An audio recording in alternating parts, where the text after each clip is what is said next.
नमस्कार और एक नए एपिसोड के साथ फ्रॉम द हार्ट एस्ट्रोलॉजी में आपका स्वागत है। और आज का टॉपिक बहुत ही दुखद है एक तरह से, लेकिन हम क्योंकि अवेयरनेस लाने के लिए कि किस तरह से एस्ट्रोलॉजिकल साइंस जो हमारे सनातन से स्पेस साइंस, और हमने उसको हमेशा बताया कितनी मॉडर्न साइंस है, को जो आज के वैज्ञानिक भी हैं उसी तरस के ऊपर अपना काम कर रहे हैं, लेकिन हम लोग भूल चुके हैं उस रिसर्च को। अगर हम ज्योतिष के साइंस के साथ थोड़ा सा चलें तो बहुत सारी विपदाओं को तार टाला जा सकता है। आज का जो हमारा टॉपिक है वो जो अभी टर्की में और सीरिया में भूकंप आया है, बहुत से लोगों की जानें गई हैं और इतना तीव्र आया है, आज तक वैज्ञानिक पता नहीं कर पाए हैं कि भूकंप क्यों आता है। ये या तो बोलते बर्ड्स के चहचहाने से पता लगता है या उनकी इस तरह से किसी एक्सप्रेशन से पता है, ऐसा कुछ नहीं है। प्लानिटरी सिस्टम पहले ऐसा इतना ज़्यादा एडवांस था, जब ऋषि मुनि जरा सी भी खारिश होती थी या घुटनों में दर्द होता था तो वो फौरन समझ जाते थे कि बुध चेंज हुआ है, घुटनों में दर्द हुआ है तो या सैटर्न चेंज हुआ है। तो इतनी एडवांस साइंस थी उस समय, और बर्ड्स भी इन चीज़ों को, इस इफेक्ट को समझना शुरू कर देते हैं, ना कि धरती के अंदर कोई मूवमेंट की वजह से। और हम वैसे भी धरती को मैं प्लैनेट नहीं एक स्पेसशिप मानता हूँ। तो जब भी आप एक किसी गाड़ी को ज़्यादा मॉडिफाई करेंगे तो उसके अंदर कई विपदाएं आने की आशंका बढ़ जाती है। जैसे कि अभी जोशीमठ के अंदर हुआ, जोशीमठ के अंदर प्राकृतिक विपदा नहीं थी, ये इंसानी तौर पे क्रिएट की गई विपदा थी, जिस तरह से जोशीमठ को बचाया गया। हम आज के मुद्दे पे आते हैं और आपको एक नई जानकारी के साथ फिर से हाजिर है। ये प्लानिटरी पोजीशन 6 फरवरी की है, जब ये भूकंप आया 4:30 पर। इसमें जो चंद्र हैं वो केतु के नक्षत्र में थे, जो चंद्र है वो 5वें घर में थे लिए में उस समय की पोजीशन के हिसाब से। वर्ल्ड मैप ऊपर नीचे हो सकता है, लेकिन हमारी गणना करने का मतलब यही है कि हम उस सेंटर के पास जाना चाहते हैं जो सीरिया और टर्की का बना हुआ, ये है वो सेंटर।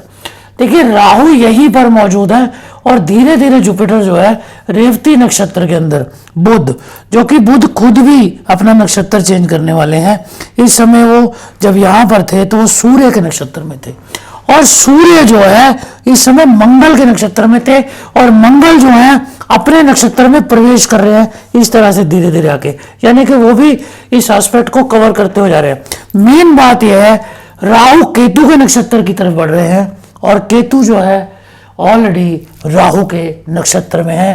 केतु, मंगल, चंद्र, सूर्य जब ये सारे के सारे अपनी प्लानिटरी सिस्टम को चेंज कर रहे थे या नक्षत्रों को चेंज कर रहे हैं, शुक्र भी इनको बल देने वाले होने वाले थे, क्योंकि शुक्र शनि की युति चल रही थी, शतभिषा में है, वो गुरु के नक्षत्र में जाएंगे।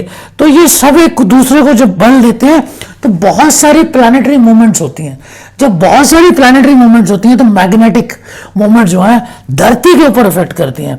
अब इसमें हुआ क्या, सूर्य जो है जो सबसे ज्यादा ग्रेविटी रखते हैं, और राहु और केतु और इनके साथ सबके दूषित परिमाण की वजह से, और कारण क्या है जो मैंने आपको ये प्रोग्राम बताया, मैं इस प्रोग्राम को पूरा देखिएगा आपको समझा पाऊंगा। तो ये सूर्य जो है ये डायरेक्टली इन्फ्लुएंस में थे जब ढल रहे थे समझ लीजिए या कुछ भी, और वो ऑलरेडी मूवमेंट में है सीरिया और टर्की के, और मंगल का भी प्रभाव इन पर आ रहा था, और चंद्र जो है वो केतु के नक्षत्र में थे जो मंगल को भी बल दे रहे थे जो साथ में। तो ये जो ऑपोजिट बल जो मैग्नेटिक जो चुंबकीय जो क्रिया चल रही थी इन सारे प्लानिटरी सिस्टम को चेंज करते हुए, इस वजह से सूर्य ने इस सेंटर को बनाया, और इस सेंटर की वजह से जो उनका भी नक्षत्र ऐसा था और वो भी चेंज होकर शनि की तरफ बढ़ रहे हैं, तो इस वजह से ये सेंटर के ऊपर जाके आपने देख रहे हैं। और साथ के साथ राहु का प्रभाव ऑलरेडी यहाँ पर है, जुपिटर ऑलरेडी बढ़ रहे हैं, 15 मार्च को वो पहुंच भी जाएंगे इसके पास। तो ये सारा सेंटर यहाँ क्रिएट हुआ, और मैं आपको और बताने की कोशिश करना चाहता हूँ, बहुत उम्मीद है, मैंने पहले भी प्रोग्राम्स के अंदर कहा है कि ये जो साल है धनिष्ठा नक्षत्र में होने की वजह से, धनिष्ठा के अंदर सारा सिस्टम होने का, क्योंकि अभी सूर्य भी उसमें प्रवेश करने वाले हैं बहुत जल्दी ही, तो बहुत सारी नेचुरल डिजास्टर्स का टाइम रहेगा, और आए भी है, प्रचंड गर्मी भी देखने को मिलेगी आपको। अब वैज्ञानिक अगर इस तरह की मूवमेंट्स को नोट करें तो वो पूरी दुनिया को अलर्ट कर सकते हैं कि ऐसे भूकंप आ सकता है, और उसके सेंटर के बारे में भी पता लगाया जा सकता है। मेन ग्रेविटी वाले 2 ही प्लैनेट हैं जो सबसे ज़्यादा ग्रेविटी क्रिएट करवाते हैं, वो है जुपिटर जो मूवमेंट के अंदर है और खराब मूवमेंट के अंदर जा रहे हैं वो, क्योंकि बुध उनका फेवरेबल नक्षत्र नहीं है और राहु के साथ चंडाल दोष मनाने जा रहे हैं। तो वो इस पूरे सेक्टर के अंदर थे। मैं बड़ी बात नहीं करता, मैं आपको ये भी बताना चाहता हूँ कि ये सेक्टर के अंदर भी, जो कि रशिया के ऊपर की बेल्ट है या चाइना का ये पार्ट है, यहाँ भी इस तरह की आपदा आ सकती है। और बड़ी बात नहीं है, ऑस्ट्रेलिया के बारे में मैं पहले से ही कह चुका हूँ, वहाँ भी ऐसी आपदा आ सकती है।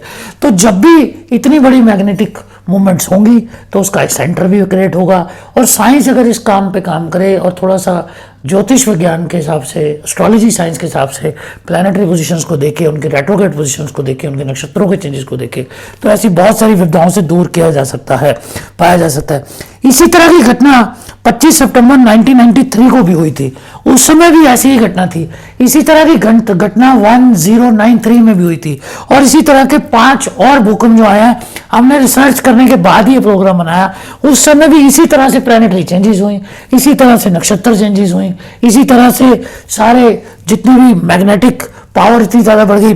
आज ही मैंने एक अपना स्टेटस में जो डाला है कि आज के दिन जो है ये 5 प्लैनेट जो हैं, mercury, Venus, Mars, Jupiter, Saturn, Uranus और नेपच्यून, ये सारे विजिबल है आज स्काई के अंदर। आप उसको किसी भी आम दूरबीन से भी देख सकते हैं स्टार्स के तौर पे। अगर आपको उनकी पता है, ये इंडिया के अंदर भी विजिबल है, दुनिया के अंदर भी आज विजिबल है।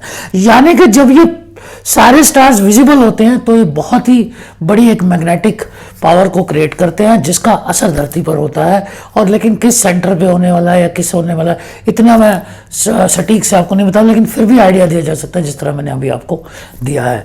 इसी तरह की रोचक जानकारियों के साथ फिर से मिलते रहेंगे, और देखते रहिए from the heart astrology. God bless you.